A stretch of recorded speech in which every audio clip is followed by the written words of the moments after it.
여로보암 왕 18세 아비야가 유다의 왕이 되어 3년이 되었을 때 이제 전쟁이 일어납니다.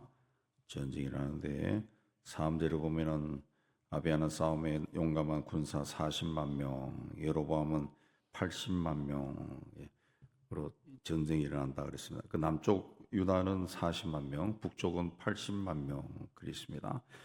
그때 4절에 보면은 아비야가 산 위에서 그 북쪽 군대에 있는 이스라엘 백성들에게 이제 다 들어라 하고 이제 연설을 합니다. 5절에 보면은 하나님께서 다윗과 그 자손에게 소금 언약을 세웠다. 이 소금 언약이라는 건 뭐 다른 게 아니고 소금은 변하지 않죠. 그냥 변하지 않는 영원한 언약을 세웠다. 그러니까 이 언약을 지켜야 된다. 그 이야기인데 그 언약이 뭡니까? 이스라엘 나라를 다윗과 그 자손에게 주셨다. 그랬습니다. 그래서 이 하나님이 우리에게 주신 약속이니까 이걸 지켜야 되지 않겠냐. 이렇게 이야기했지만은 전쟁이 일어납니다. 그래서 어떤 사람들이 모였느냐. 7절에 보면은 남봉꾼과 잡배가 모여 따랐다. 북쪽 사람들은 남봉꾼이라고 하는 것은 아주 변덕이 심한 사람 그런 뜻입니다. 변덕이 심한 사람. 그냥 막 이 남봉꾼 그리면 막 술집 다니고 그런 게 아니라 변덕스러운 사람을 뜻하고 잡배는 원뜻이 보면 불황자들을 이야기합니다. 불황자들. 그러니까 이런 사람들이 모여가지고 여로보암을 따랐다는 거죠. 그리고 스스로 강하게 했다. 하나님이 강하게 한 것이 아니라 스스로 강하게 했다. 그랬습니다. 이렇게 해서 이제 전쟁이 이제 일어나는데 전쟁할 때는 그 북쪽 사람들이 전쟁을 잘했습니다. 잘했어. 13절에 보면은 여로보암이 유다의 뒤를 둘러 복병하였고 그 앞에는 이스라엘 사람이 있고 그 뒤에는 복병이 있는지라 둘러싸버렸다는 거, 포위하다시피 했다는 거죠. 그 14절에 유다 사람이 보니까 앞뒤로 적병으로 인해 가지고 야 이제 죽을 수밖에 없겠구나. 40만 명을 80만 명이 둘러싼 거죠. 둘러싼. 그렇게 해서 14절에 여호와께 부르짖고 제사장들은 나팔을 불었다. 그랬습니다. 그러니까 하나님께 부르짖었다는 거죠. 부르짖었다. 보통 앞뒤로 적군이 있으면 당황해서 우왕좌왕하기 쉬운데 유다 사람들은 하나님께 부르짖었다. 그랬습니다. 다른 기사의 기드온의 300용사도 보면은 적군 속에 뛰어 들어갈 때 적군들이 우왕좌왕 하잖아요. 근데 이 아비야의 군대는 당하지 않고 하나님께 기도했다. 그랬습니다. 이때가 이제 예루살렘에서 3년 동안 다스릴 때, 이 앞쪽에 보면은 이제 이 굉장히 강할 때입니다. 나라가 굉장히 강할 때, 르호보암에 은혜 가지고 나라가 든든히 세고 또 왕이 된 지 3년 동안 나라가 아주 믿음으로 강하게 서 있을 때, 또 유다에는 제사장과 레위 사람과 경건한 사람들이 많았습니다. 그 사람들이 다 이 공경에 처했을 때 하나님을 부르고 기도했다. 그랬습니다. 기도했다. 그때 15절에 유다 사람들이 소리 지르매 하나님이 여로보암과 온 이스라엘을 아비야와 유다 앞에서 치셨다. 그랬습니다. 패했다는 거죠. 패했다는 거죠. 그때 이스라엘 자손이 항복하고 유다 자손이 이겼다. 이는 그들의 조상들의 하나님 여호와를 의지하였기 때문이다. 이 성경에 이런 사건들이 많이 나옵니다. 많이 나오는데 이건 뭘 이야기하느냐? 그때 그 사람들이 그렇게 해서 이겼구나. 그걸 이야기하는 것이 아니라 후세 사람들이 성경을 읽을 때 그 교훈을 주기 위해서 하나님이 이제 이런 일들을 상세하게 기록한 거죠. 기록으로 남긴 겁니다. 성령의 감동을 받은 사람들이 성경을 기록하면서 남긴 거죠. 그러니까 세상 살면서 어떤 위기를 만난다 할지라도 그야말로 우리가 인생 살아가는 것 자체가 영적인 전쟁 아닙니까?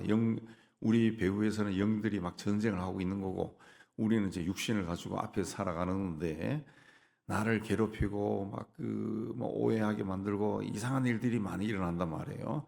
그때 그런 걸 보고 따지고 속상해하거나 원망하지 말고 하나님께 부르짖으라는 거죠. 하나님을 찾아라. 믿음의 사람들은 하나님을 찾으라 그랬습니다. 그렇게 하면은 그들이 조상들의 하나님 여호와를 의지하니까 이겼다 그 이야기입니다. 그래서 19절에 아버지 아가 여로보암을 쫓아가서 성읍들을 빼앗았으니 40만 명을 데리고 80만 명을 막 이기는 겁니다.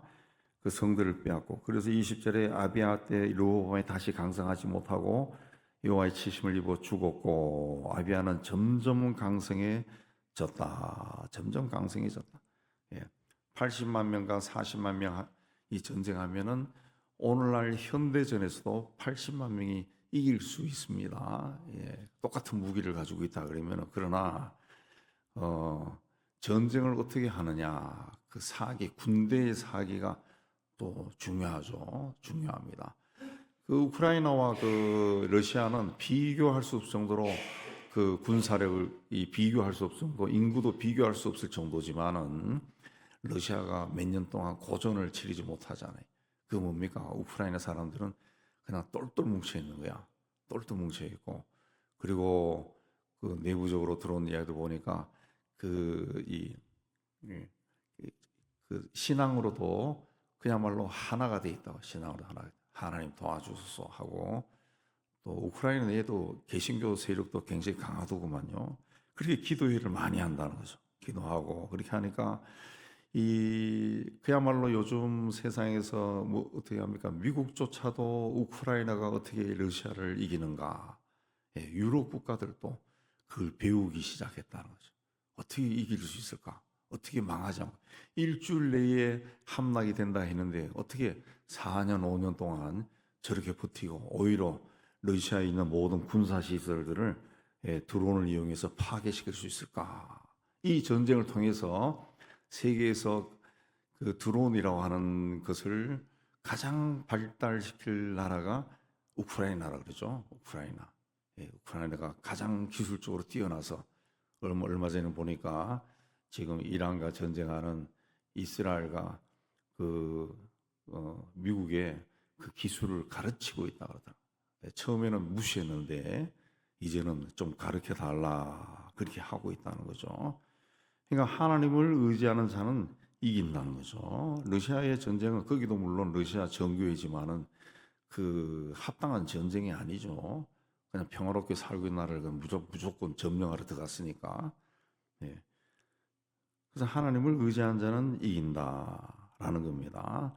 하나님은 병력이 많고 적고 그것으로 판단하는 것이 아니라 하나님은 하나님의 방법으로 이기는 겁니다. 우리가 예수를 믿고 하나님의 자녀가 된 것도 우리 마음속 깊은 곳에는 하나님은 창조주다. 그럼 하나님은 세상을 창조하신 분이라면은 하나님보다 강한 자가 누가 있겠어요? 우리가 항상 그리고 그분이 임마누엘로 늘 우리와 함께 하신다 그랬다. 그러면 누가 우리보다 강하겠어요? 어떤 공경에 빠졌을 때도 정직하면 됩니다. 정직하면 돼요. 하나님 앞에, 하나님 내가 이렇게 실수를 했습니다. 하나님 내가 이렇게 세상적인 마음을 가졌습니다.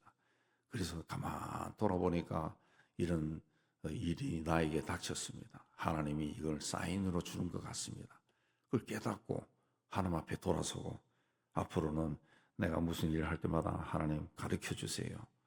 깨닫게 해주세요. 겸손하게 자리를 내려가서 하나님께 구하고, 하나님 그때마다 지혜를 주세요.